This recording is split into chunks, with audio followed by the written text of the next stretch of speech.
அஸ்ஸலாமு அலைக்கும். நான் உங்கள் ஷிஃபா குக்கிங்லேருந்து பேசுகிறேன்.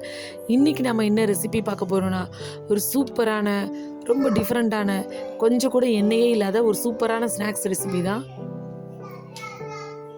வாங்க எப்படி செய்கிறதுன்னு நான் சொல்கிறேன்.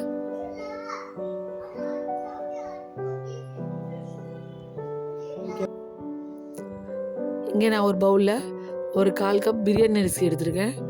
அதை தண்ணி ஊற்றி நல்லா ஊற வச்சுக்கிறேன். ஒரு 1/2 மணி நேரம் அது ஊறட்டும்.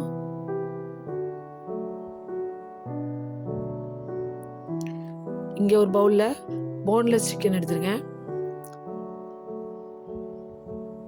அது கூட கொஞ்சம் கருவேப்பிலை, ஒரு 5 பச்சை மிளகா, 2 பெரிய வெங்காயம், ஒரு கைப்பிடி அளவு புதினா. இப்போ இது எல்லாத்தையும் மிக்சியில் சேர்த்துக்கலாம். நம்ம வச்சுருக்க சிக்கன், பெரிய வெங்காயம், பச்சை மிளகா, புதினா, கருவேப்பிலை.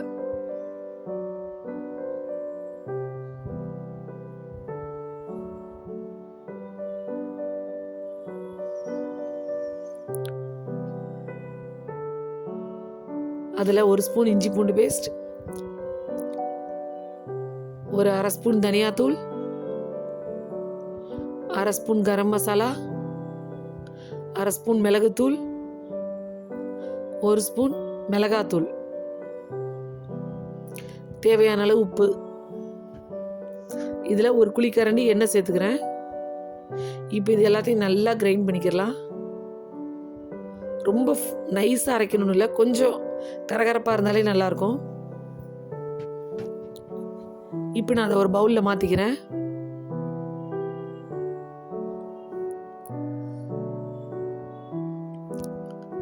நம்ம ஊற வச்சுருந்தோம்ல அந்த பிரியாணி அரிசி பாருங்கள் நல்லாவே ஊறிடுச்சு. அதை இப்போ தண்ணியை வடிச்சிட்டு ஒரு பிளேட்டில் எடுத்துக்கிறேன்.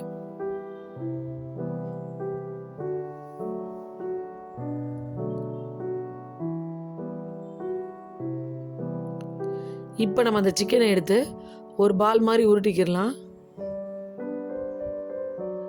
இந்த சிக்கனில் வந்து நம்ம எந்த விதமான மாவுமே சேர்க்காதனால இந்த சிக்கன் பால் வந்து ரொம்ப ஜூஸியாக இருக்கும், ரொம்ப சாஃப்டாக இருக்கும். சப்போஸ் உங்களுக்கு வந்து ரொம்ப கொழகொழப்பா மாவு கையில் பிடிக்க வரலை, சிக்கன் கையில் பிடிக்க வரல அப்படின்னா நீங்கள் வந்து அதில் கொஞ்சமாக பிரெட் க்ரம்ஸ் சேர்த்து மிக்சியில் அரைச்சிக்கோங்க. அப்போ கொஞ்சம் சிக்கன் வந்து டைட் ஆயிரும், உங்களுக்கு பால் மாதிரி பிடிக்க வரும். நீங்கள் உருட்டின அந்த பாலை இந்த மாதிரி அரிசி மேலே போட்டு நல்லா கோட் பண்ணி எடுத்துருங்க. அரிசி வந்து அந்த சிக்கனோட எல்லா பக்கமும் ஒட்டுற மாதிரி பார்த்துக்கோங்க.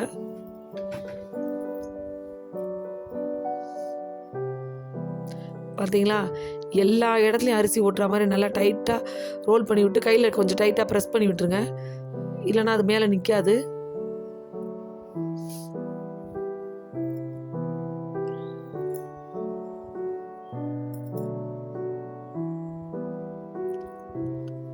இப்போ நான் எல்லா பாலையும் ரெடி பண்ணிட்டேன். நான் இட்லி தட்டில் எண்ணெயை தடவிட்டு நான் ரோல் பண்ணி வச்சுருக்க பால் எல்லாத்தையும் இதில் சேர்த்துக்கிறேன்.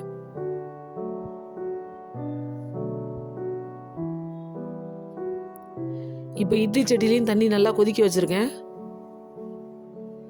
பார்த்தீங்களா, தண்ணி நல்லா கொதி வந்துருச்சு. இப்படி கொதிக்கும் போது நம்ம வச்சுருக்க சிக்கன் பால் எடுத்து உள்ளே வச்சிடலாம். இப்போ குக்கரை மூடிடுறேன், இட்லி சட்டியை. இப்போ ரொம்ப நேரம் ஆச்சு. ஒரு 10 நிமிஷம் கழிச்சு திறந்து பார்க்குறேன். பாருங்கள் எவ்வளோ சூப்பராக சிக்கன் பால் அழகாக வெந்திருக்குன்னு. இந்த மாதிரி ஒரு டிஃப்ரெண்ட்டான ரெசிபியை நீங்களும் உங்கள் குழந்தைங்களுக்கு பண்ணி கொடுங்க. பண்ணி கொடுத்துட்டு எப்படி இருந்துச்சுன்னு எனக்கு கமெண்டில் சொல்லுங்கள்.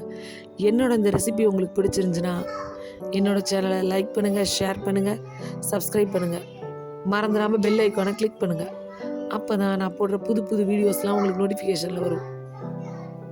சூப்பர், சப்ஸ்கிரைப் பண்ணுங்க. தேங்க்யூ.